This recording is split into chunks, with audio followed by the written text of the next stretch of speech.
Welcome, students. How are you? I hope that you are all right. Today we are going to learn tenses. I am going to start from continuous. Every teacher had different way of teaching tenses. Her teacher का अपना तरीका होता है tenses सिखाने का और मेरा अपना है. बीएड में ये सिखाया जाता है कि हम सीखते हैं इजी टू डिफ़िकल्ट, आसान से मुश्किल की तरफ. तो सबसे जो आसान है टेंसेस में वो कंटिन्यूस हैं. ठीक है, एक बात तो ये. दूसरा, जो असातिज़ा कराम हैं, टीचर्स हैं, वो इंडेफिनेट से शुरू करवाते हैं जो कि तमाम टेंसेस में सबसे टफ़ और मुश्किल है और स्टूडेंट्स उसको समझते हुए कंफ्यूज हो जाते हैं. तो एक तो एक वक्त में हम 3 टेंस सीखेंगे. जब आप ये सीखेंगे आपको फील होगा कि ये एक एक सीखने से ज़्यादा बेटर है कि हम 3 इकट्ठे सीखें. ये आपको आसान भी लगेगा, इजी भी लगेगा. 3 इकट्ठे क्यों सिखा रहा हूँ ये आप आगे जाके इंशाल्लाह आपको समझ आ जाएगी. So we are going to start from continuous. Continuous mean जारी. उर्दू में इसको जारी कहते हैं. तो जब भी कोई काम जारी होता है उर्दू ज़ुबान में हम ये अल्फाज इस्तेमाल करते हैं: रहा, रही, रहे. रहा, रही, रहे. जब हम ये लफ्ज़ यूज़ करते हैं तो इसका मतलब होता है कि कोई काम जारी है. Recently, any work in is progress. कोई भी काम इस वक्त हो रहा है, कंटिन्यू है, जारी है. तो उसके लिए हम उर्दू में कहते हैं रहा, रही, रहे. जैसे हम पढ़ रहे हैं, वो आ रहे हैं, लोग जा रहे हैं, मेहमानों का इंतज़ार किया जा रहा है. ओके. मैं आपसे को कह रहा था कि रहा, रही, रहे हमारी उर्दू ज़ुबान में ये किसी भी काम के जारी होने को ज़ाहिर करते हैं. जो जारी होना होता है ये 3 ज़मानों में होता है. प्रेजेंट में भी होता है, जो अभी जारी होता है हम उसे प्रेजेंट कंटिन्यूस कहते हैं. जैसे मैं पढ़ा रहा हूँ, आप पढ़ रहे हैं. ये काम रिसेंटली हो रहा है, इस वक्त हो रहा है, तो ये प्रेजेंट कंटिन्यूस है. गुजरे हुए ज़माने में काम जो होता है, जारी हुआ होता है, वो पास्ट कंटिन्यूस होता है. जैसे कल जब मैं आपको मिलने आया तो आप पढ़ रहे थे. ठीक है, तो ये पास्ट का है, तो इसे कहते हैं पास्ट कंटिन्यूस. उसके बाद है फ्यूचर कंटिन्यूस. ये आने वाले मुस्तकबिल में, आने वाले ज़माने में जो कोई काम जारी हो सकता है, ठीक है, उसके मुतल्लिक़ होता है. तो रहा, रही, रहे के बाद अगर है, हैं और हूँ ये अल्फाज आते हैं, ये शो करते हैं प्रेजेंट कंटिन्यूस को कि इस वक्त काम जारी है. लेकिन रहा, रही, रहे के बाद अगर था, थी या थे ये अल्फाज आते हैं, ये पास्ट कंटिन्यूस का शो करते हैं. और अगर रहा, रही, रहे के बाद होगा, होगी, होंगे ये अल्फाज आते हैं, ये फ्यूचर कंटिन्यूस को ज़ाहिर करते हैं. तो देखें, जब हम कहते हैं रहा है, इट्स मीन प्रेजेंट कंटिन्यूस. जब हम कहते हैं रहा था, इट्स मीन पास्ट कंटिन्यूस. जब हम कहते हैं रहा होगा, ये कौन सा टेंस है? Future continuous tense. तो हम आज एक लेक्चर में 3 टेंस सीखने लगे हैं और ये बिल्कुल आसान है. आप थोड़ी सी तवज्जो करेंगे, आप बिल्कुल इजीली ये चीज़ें सीख जाएंगे. तो जो कंटिन्यूस टेंसेस होते हैं उनकी फॉर्मेशन कैसे होती है, जुमले का फॉर्मूला क्या है? सबसे पहले आप सब्जेक्ट लगाते हैं. सब्जेक्ट कौन होता है? जो काम कर रहा होता है. Someone who is doing any action, someone who is performing any action, that is called subject. उसे सब्जेक्ट कहते हैं जो काम कर रहा होता है. और जो काम होता है उसे वर्ब कहते हैं.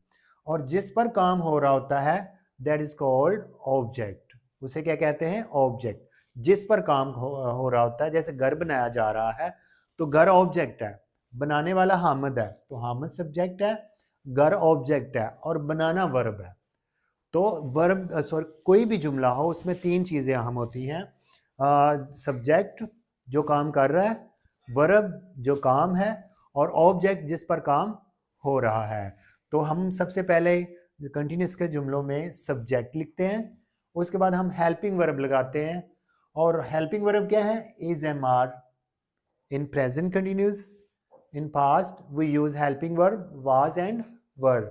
In future we use will be and shall be as a helping verb. Okay, so let's take a sentence. Our sentence is Hamid घर बना रहा है. Hamid घर बना रहा है। अगर हम रहा के बाद है कहते हैं, it's mean this is present continuous. अगर हम है नहीं कहते, हम कहते हैं था, दिस इज पास्ट कंटिन्यूस।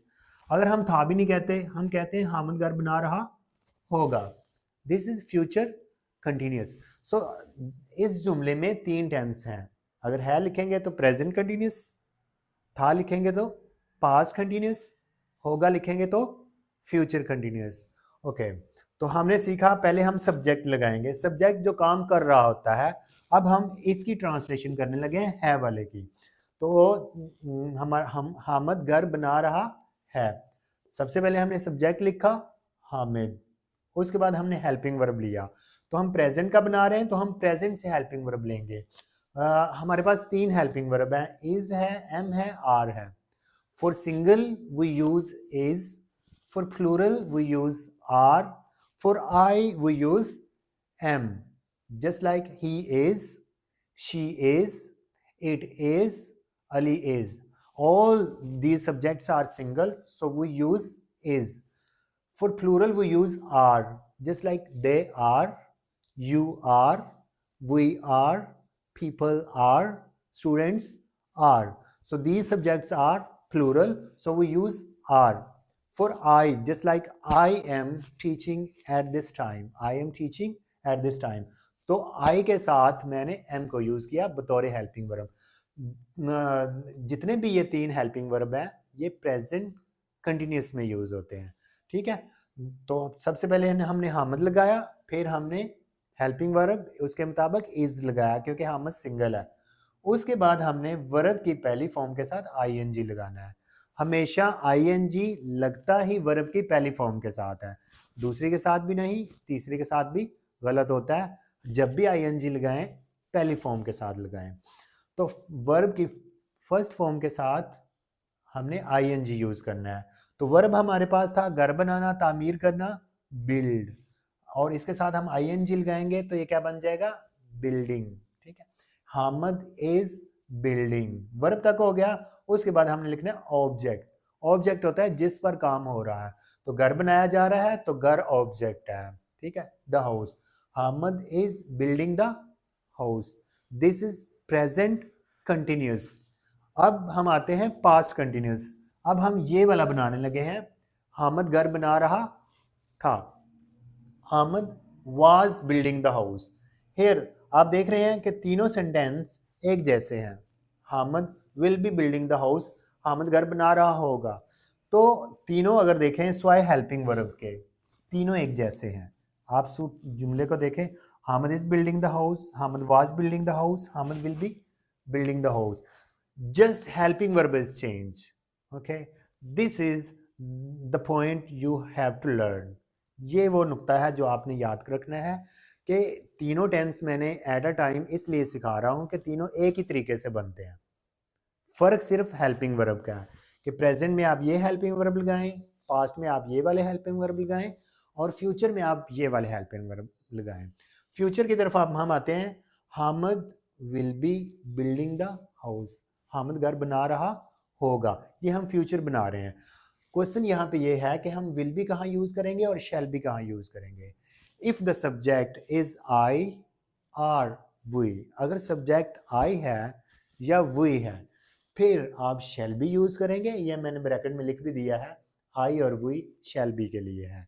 और बाकी सब के लिए विल बी यूज करेंगे, he will be, she will be, it will be, Ali will be, Aslam will be, they will be, you will be, people will be, students will be, all will be, but I shall be, we shall be, जिसमें आप खुद शामिल होते हैं वहाँ हम shall be use करते हैं। Is it okay students, clear? Okay, so now we get some examples. Please move the camera here on this line. Yes, so you will try with me. Clean, we have subject aslam, aslam school साफ कर रहा है, aslam is cleaning the school, aslam is cleaning the school। past के लिए हम क्या कहेंगे, aslam was cleaning the school. Future के लिए हम हेल्पिंग वर्ब क्या यूज करेंगे, Aslam will be cleaning the school. Is it okay? Now we take another teach पढ़ाना. I am teaching English. I am teaching English. This is present continuous. अभी पढ़ा रहा हूँ. अगर कल की बात करेंगे I was teaching English. अगर हम फ्यूचर की बात करेंगे कि आने वाले कल में मैं पढ़ा रहा हूँगा, फिर मैं कहूँगा I shall be teaching English. I shall be teaching English. Now solve mean हल करना, पर्चा वगैरह पेपर वगैरह हल करना. The student is solving the paper. तालिब इल्म पर्चा हल कर रहा है. The student is solving the paper.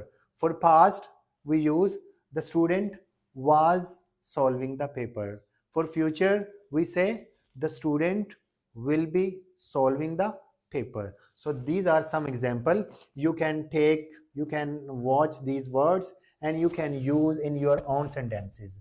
If you want to learn it on the point, you have to, after listening the lecture सुनने के बाद आप फौरी इनके खुद जुमले बनाएं, ये जो बाकी अल्फाज दिए हुए हैं. ठीक है, इस तरह हम पहले प्रेजेंट में बनाएं, फिर पास्ट में बनाएं, फिर फ्यूचर में बनाएं. अब अगला स्टेप है कि how to make it negative. How to make it negative. So move the camera in this portion. Yes, is it clear now? Okay. So how to make it negative. Negative ऐसे जुमले होते हैं जिसमें किसी काम के ना होने का बताया जाता है. कोई काम नहीं हो रहा या नहीं हुआ, तो उसके मुतल्लिक़ हम उसको नेगेटिव के जुमले हम कैसे बनाते हैं. ये सारे टेंसेस के लिए एक ही उसूल है कि आप पहला हेल्पिंग वर्ब छोड़ें और नोट लगा दें.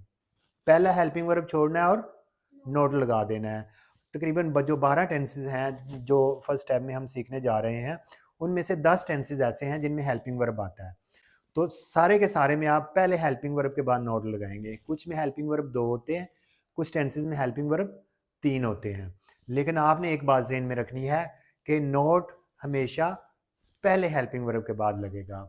देखें, हमारे पास वो जुमला है, हामिद घर बना रहा था, अब नहीं बना रहा. हामिद घर नहीं बना रहा है. तो हमने क्या किया, हमारे पास हेल्पिंग वर्ब था इज, उसके बाद हमने नोट लगाया. Hamid is not building the house. Okay, past के लिए Hamid was not building the house. For future Hamid will not be building the house. Hamid will not be building the house. Here आप देख सकते हैं हमारे पास 2 हेल्पिंग वर्ब आए हैं, एक विल है और एक बी है. लेकिन हमने पहले के बाद नोट लगाया है, बी आगे चला गया है. तो ये बात आप लोगों ने जहन में रखनी है.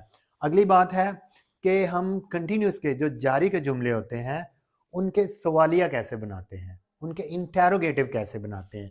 सवालिया जुमलों को क्या कहा जाता है, इंटेरोगेटिव.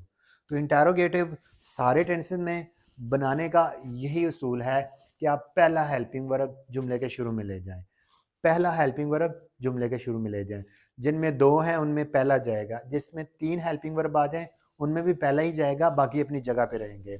देखें, क्या हामिद घर बना रहा है, is Hamid building the house. पहले इज हामिद के बाद था, तो सवालिया बनाने के लिए इज शुरू में आ गया. तो is Hamid building the house present continuous का इंटेरोगेटिव है. पास्ट के लिए हमने क्या किया, वाज को शुरू में ले आए, was Hamid building the house. Okay, for future will Hamid be building the house. Future में हमारे पास 2 हेल्पिंग वर्ब है, एक विल है और एक बी है.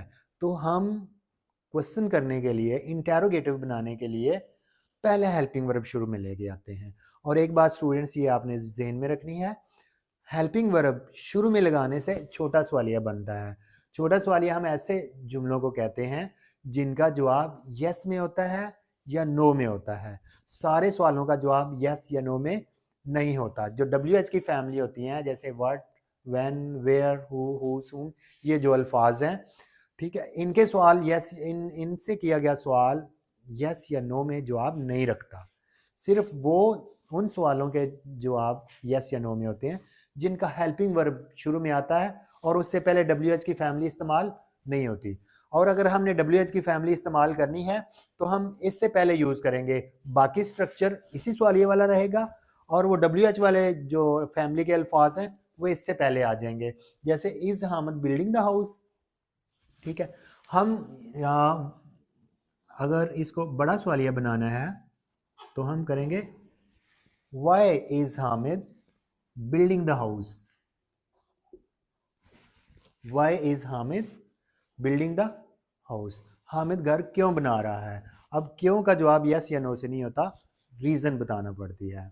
So this is the end of lecture, today's lecture about continuous. Okay, in the next lecture we will meet again. Thank you so much.